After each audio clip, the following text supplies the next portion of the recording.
Yes बेटा, we are going to do section formula. इसका एक स्मॉल डिस्क्रिप्शन जो मैंने इंट्रोडक्शन है वो दे ही दिया था अपनी गूगल मीट की क्लास में, जो हमारी पिछली गूगल मीट की क्लास में हुई थी। एक्सरसाइज हमारी ये 7.2 है। This is based on section formula. उसके क्वेश्चंस बनेंगे। अब ये सेक्शन फार्मूला क्या है, किस काम आता है, उसे देख लेते हैं। इसे इस तरह से समझ लीजिए कि ये हमारे दो एंड पॉइंट हैं, दो सिरे हैं। एक बिंदु ये है जिसके कोऑर्डिनेट्स हैं x1 y1, दूसरा बिंदु हमारा B है जिसके कोऑर्डिनेट्स हमारे x2 y2, और हमने इन दोनों बिंदुओं को ज्वाइन कर दिया तो क्या बन गई, एक लाइन आ गई। अब इस लाइन में बीच में कहीं पर C भी बैठा हुआ है, तो हमारे पास सिरों के कोऑर्डिनेट्स हैं, जो लाइन के ये एंड पॉइंट्स हैं, इनके कोऑर्डिनेट्स हैं x1 y1, और दूसरा जो सिरा है उसके कोऑर्डिनेट है x2 y2। और there is one more thing कि ये जो लाइन ए बी है, अब सी के आने से ये दो टुकड़ों में बट गई। कौन से दो टुकड़े, ए सी एंड सी बी, इसके दोनों टुकड़े हो गए, और उन दोनों टुकड़ों की रेशो दी गई है m1 एंड m2। तो कुल कितनी चीज़ें हो गई हमारे पास इस चित्र में, इस सवाल में कुल कितनी चीज़ें हो गई।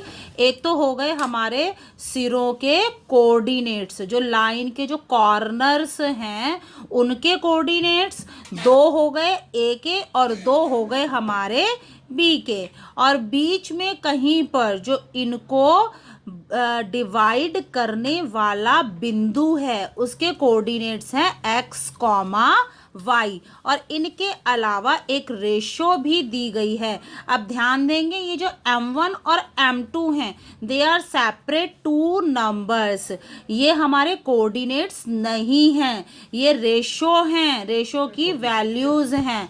AC की रेशो है m1 और BC की रेशो है m2।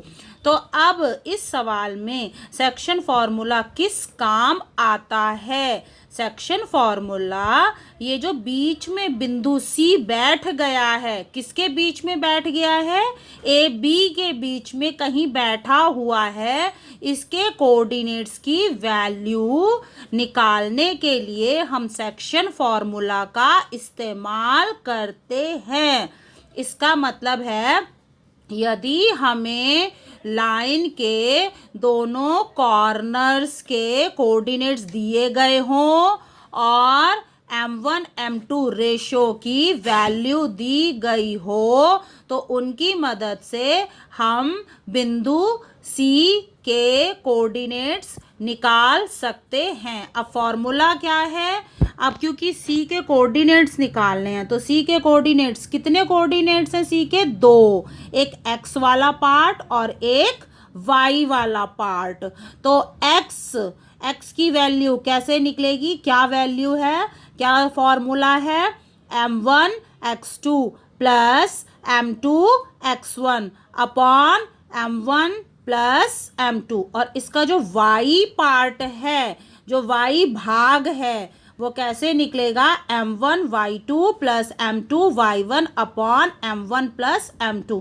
मैं तुम्हें एक तरीका भी बता देती हूँ, देखो ये m1 x2 क्रॉस में, ओके, ऐसे जाएगा क्रॉस में, m1 के साथ x2, अगर ये 1 है तो ये 2 होगा, ये 2 है तो ये 1 होगा, 1 2 2 1, ऐसे भी याद रख सकते हैं। लास्ट ईयर मैंने ऐसे ही कराया था, mx लिख दिया, पहले लिख दिया 1 2, फिर लिख दिया 2 1, तो बच्चों को याद हो जाता है। इसी प्रकार से यहाँ पर y वाले फॉर्मूले के लिए my लिख दिया, पहले लिख दिया 1 2, फिर लिख दिया 2 1, तो बन गया हमारा फॉर्मूला।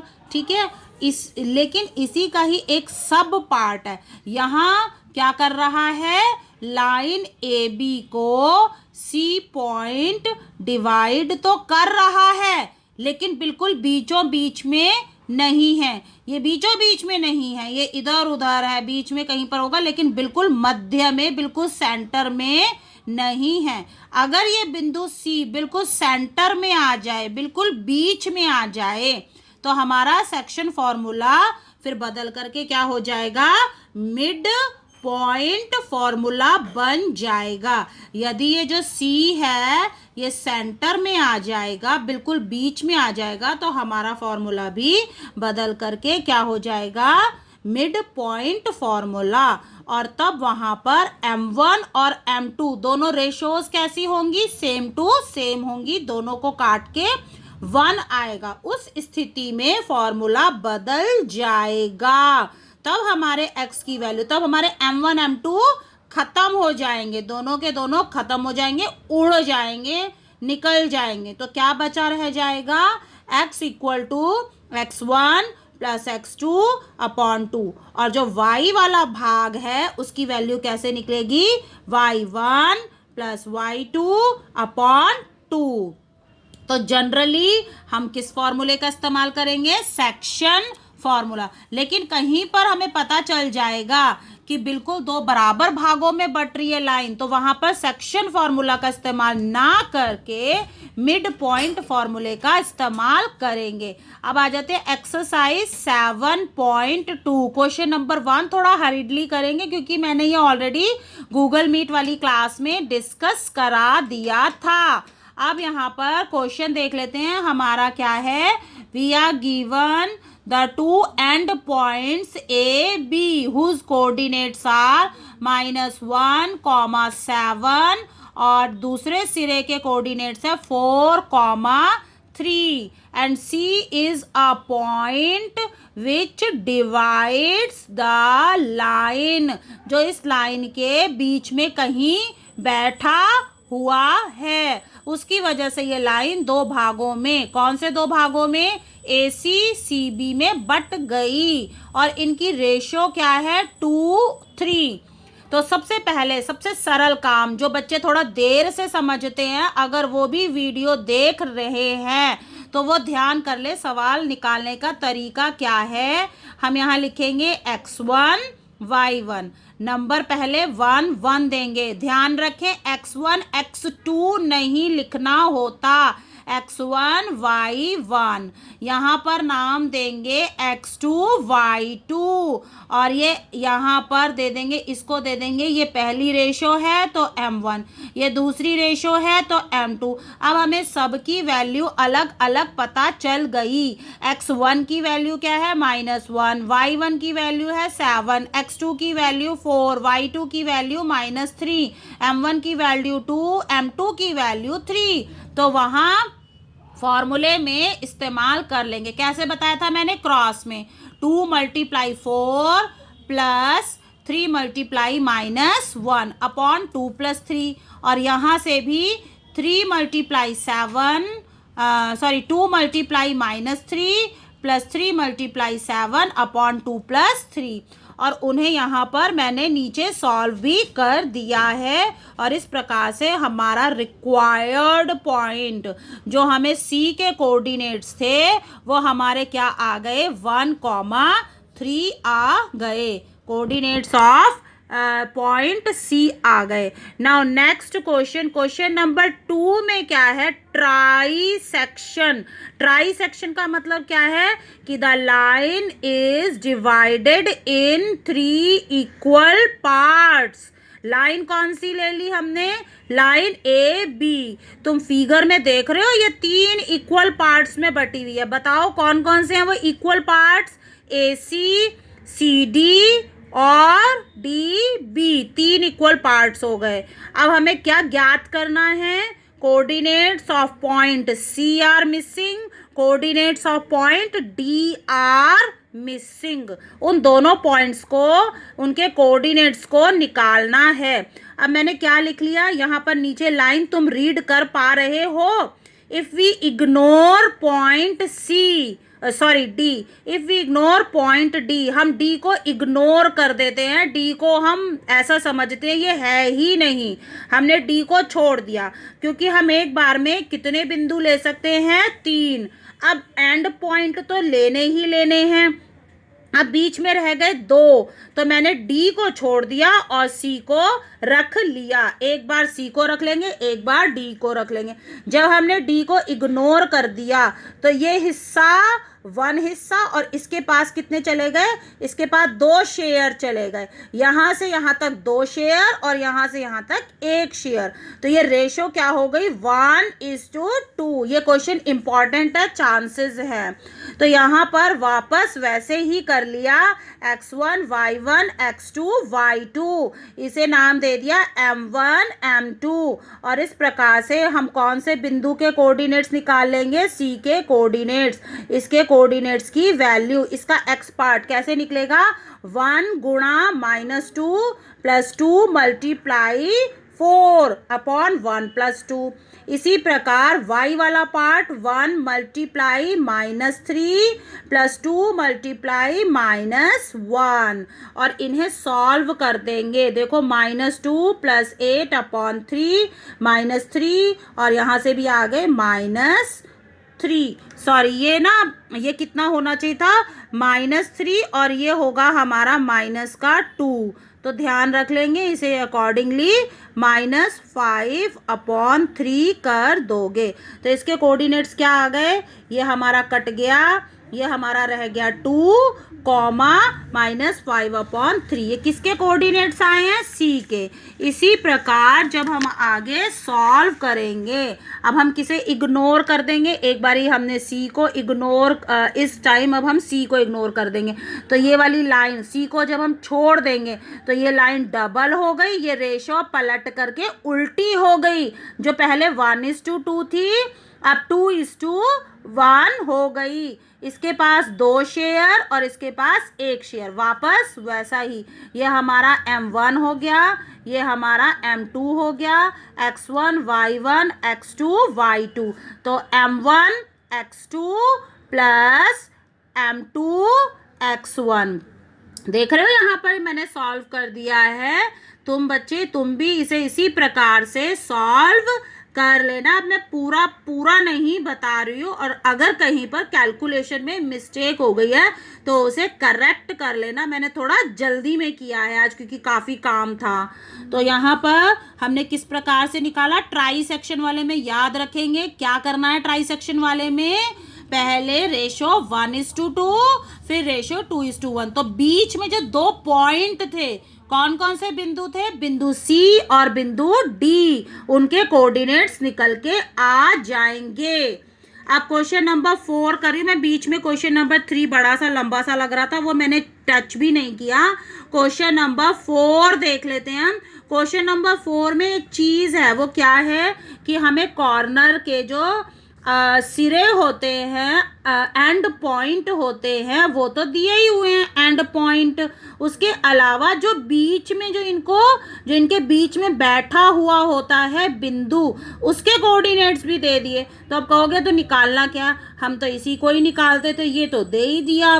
अब की बार रेशो मिस कर दी है। जो चौथी चीज़ थी, अंत बिंदु जो एंड पॉइंट है उनके कोऑर्डिनेट दिए हुए हैं, जो बीच में कहीं बिंदु है उसके कोऑर्डिनेट दिए हैं, तो रेशो मिस कर दी। तो बेटा रेशो वाले सवालों में हम क्या करते हैं, और अब मुझसे ये मत पूछना, ये यूनिवर्सल ही है। अगर हम K1 K2 मान लेते या M1 M2 मान लेते तो गड़बड़ हो जाती। हम 2 वेरिएबल एक साथ नहीं निकाल सकते, एक सवाल में एक ही निकल पाता है।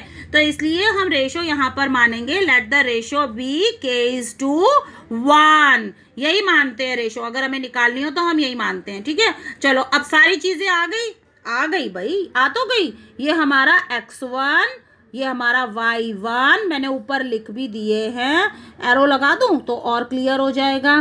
x1 है -3, y1 है 10, x2 है 6 और y2 है -8, और x और y की वैल्यू भी दे दी गई है। m1 है हमारा k और m2 है हमारा 1।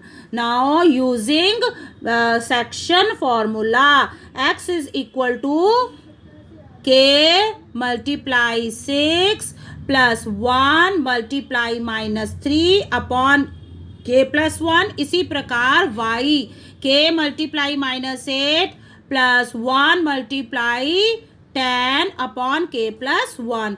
6k को 6 से गुणा करेंगे 6k, 1 को 3 से करेंगे 3, लेकिन साइन माइनस का। इसी प्रकार -8k + 10 अपॉन k + 1। अच्छा, वैल्यूज दी हुई है हमें यहाँ पर x की वैल्यू, लेफ्ट हैंड साइड में जो वैल्यूज दी हुई हैं हमें वो भी अब की बार पुट करनी पड़ेगी। ये अलग सवाल कैसे हो गया कि और दफा हमें x निकालना होता था, यहाँ पर दिया गया है x की वैल्यू -1 है, y की वैल्यू 6 है, तो इन्हें यहाँ पर मैंने आगे इस तरह से सॉल्व कर लिया। तो k की वैल्यू क्या आई, यहाँ से भी 2/7 और इसे सॉल्व किया 2/7। तो रेशो क्या आ जाएगी 2:7।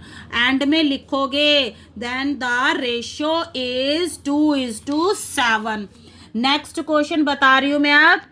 नेक्स्ट में आगे अगेन निकालनी है रेशो। तो जब भी रेशो निकालनी होती है तो हम रेशो को क्या मान लेते हैं, let the ratio B k:1।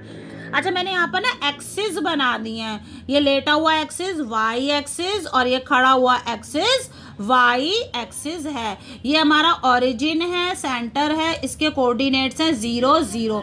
अब इसमें दिया हुआ है कि एक लाइन, ये लाइन अब की बार ना ये लाइन ऐसी आ गई, चलो मैं शीट को ऐसे रोटेट कर देती हूँ। दिस लाइन, ये लाइन अब की ऐसी बना ली है हमने। क्यों बना ली है मैं अभी बता देती हूँ। उसके सिरे, कॉर्नर, एंड पॉइंट्स हैं ए बी और उनके कोऑर्डिनेट्स है 1, -5 और -4, 5। This line is divided by x axis.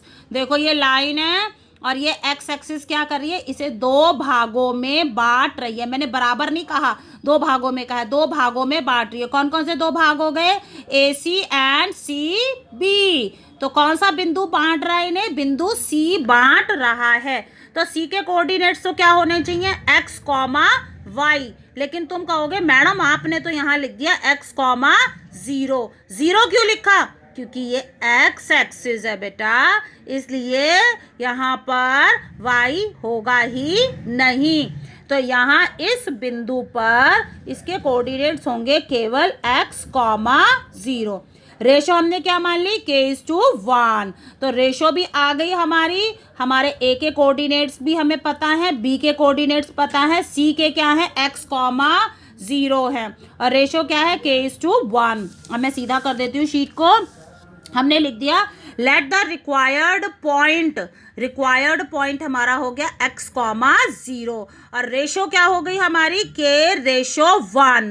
तो coordinates of point C by using section formula. कौन सा फॉर्मूला है, m1x2 + m2x1। सारी वैल्यूज रखोगे, मैं एक एक करके बता देती हूँ। ये हमारा x1, ये y1, ये हमारा x2, ये हमारा y2, ये हमारा m1, ये हमारा m2। अब किस बात की देरी है, फॉर्मूला इस्तेमाल करो। फॉर्मूले में जहां जहां जो वैल्यूज हैं उन्हें पुट कर दो, then you will get this much.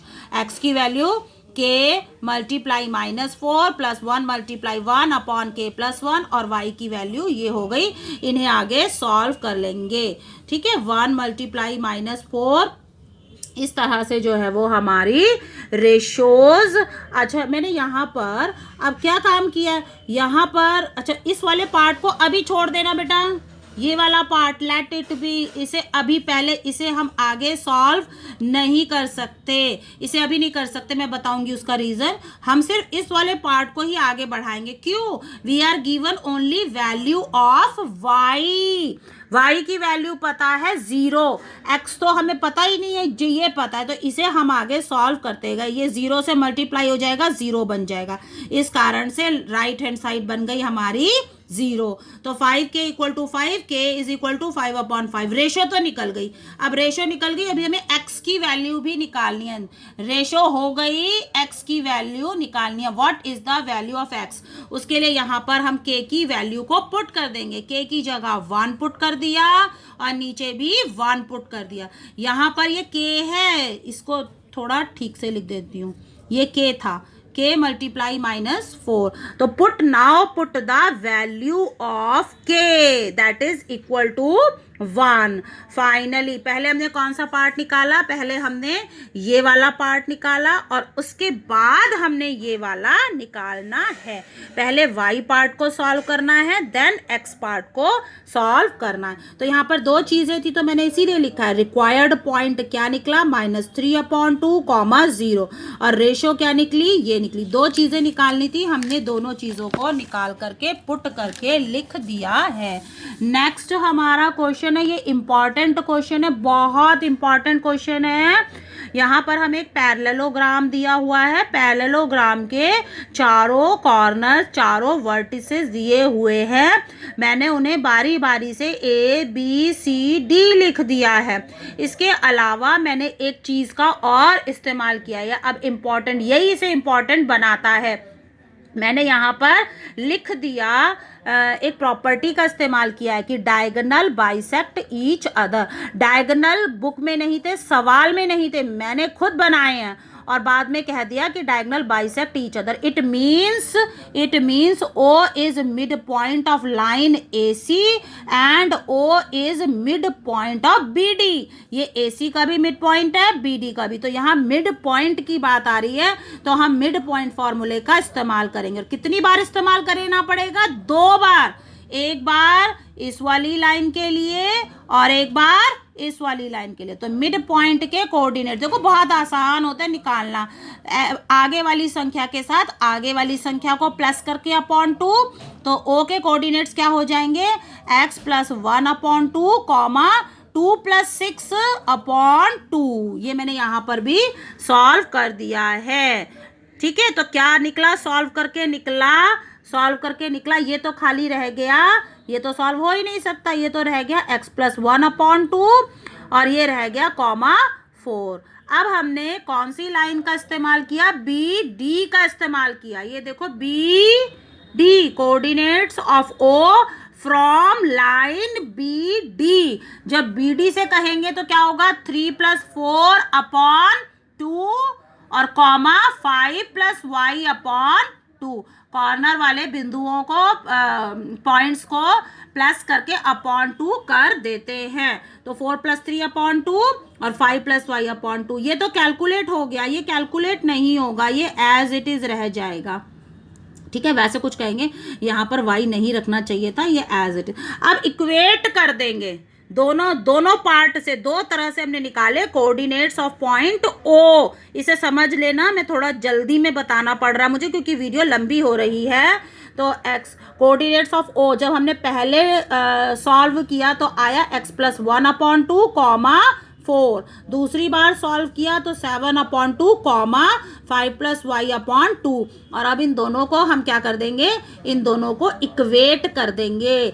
इस वाले आगे वाले को आगे वाले के साथ और पीछे वाले को पीछे वाले के साथ इनकी वैल्यू इक्वल रख देंगे। तो क्या आया, x + 1/2 = 7/2 और यहाँ से क्या आया, 4/1 = 5 + y/2। उन्हें 2 से 2 यहाँ पर कैंसिल कर दिया तो क्या बचा रह गया, ये माइनस यहाँ पर आके माइनस हो जाएगा, x की वैल्यू आ गई 6। इसी प्रकार यहाँ पर ये क्रॉस मल्टीप्लाई होकर के 8 हो गया और ये 5 वहाँ जाएगा तो माइनस हो गया। तो x की वैल्यू आ गई 6, y की वैल्यू आ गई 3। तो इस प्रकार से हमने x और y फाइंड आउट कर लिए। ये बहुत बहुत बहुत बहुत बहुत बहुत इंपॉर्टेंट क्वेश्चन है, 7वां क्वेश्चन। ये 1 नंबर में कई बार और मैंने जनरली बच्चों का गलत होते देखा है। अब इसमें गलत क्यों हो जाता है वो देख लो। यहाँ पर हमें दिया हुआ है एक सर्कल और सर्कल में क्या दी हुई है, डायामीटर दी हुई है। अब गलती क्या करते हैं बच्चे, डायामीटर दी हुई है, डायामीटर का एक सिरा दिया है, दूसरा सिरा मिसिंग है, ध्यान रखें, दूसरा सिरा मिसिंग है, दूसरा सिरा नहीं दिया हुआ। उसकी बजाय क्या दिए हुए हैं, सेंटर यानी कि मिड पॉइंट के कोऑर्डिनेट्स दिए गए हैं। तो ये हमारा क्या होता है, x1। अब कुछ कहेंगे x2, नहीं, x1 y1 और ये होता है हमारा x2 y2 और ये क्या होता है x, y। अब फॉर्मूले में रखते जाओ मिड पॉइंट के कोऑर्डिनेट्स के हिसाब से। देखो क्या परिवर्तन आया। अभी मैं बताती हूँ तुम गलतियां क्या करते हो या बच्चे गलतियां क्या करते हैं। तो यहाँ पर क्या आना चाहिए था, 2 लेफ्ट हैंड साइड में आएगा इज इक्वल टू x1 + 1/2 2। इसी प्रकार से -3 लेफ्ट हैंड साइड में इक्वल टू y1 + 4/2। अब बच्चे तुम क्या गड़बड़ करते हो मैं बता देती हूँ। ये बोर्ड क्वेश्चन में भी लास्ट ईयर भी आया हुआ था, लास्ट ईयर भी आया हुआ था। और बच्चे क्या गड़बड़ करते हैं सुन लो। क्या करते हैं, वो लिख देते हैं कोऑर्डिनेट्स ऑफ ए, वो लिखते हैं 2 + 1/2 और -3 + 4/2, जबकि गलत है ये नहीं हो करके ये होना चाहिए था। फिर इन्हें यहाँ पर सॉल्व करके हम x1 और y1 की वैल्यू इस प्रकार से निकाल लेंगे। इसे ध्यान से देख लो, ठीक है। और लास्ट में लिखने भी हैं coordinates of point A R 3, -10। May be कि मेरी कैलकुलेशन में मिस्टेक हो गई हो, तुम देख लेना ठीक से, ठीक है। 8th क्वेश्चन में क्या है बेटा, 8th क्वेश्चन में आई थिंक 8th क्वेश्चन में यहाँ 2:7 था, या मैं कंफ्यूज हूँ, इसे फिर अभी डिस्कस नहीं कर रहे हैं। 8th क्वेश्चन में आई थिंक 3/4 वो अपॉन में लिखा हुआ था, तो वही रेशो है बेटा, हमारी रेशो दी हुई है, ठीक है। यहाँ मैं थोड़ा सा कंफ्यूज हो रही हूँ, तो इसे मैं कल गूगल मीट पर जब क्लास होगी तो इसे बता देंगे। मुझे लग रहा है ये मैंने रेशो की वैल्यू गलत उतार लिया, तो यहीं पर वीडियो ख़त्म कर रहे हैं अब।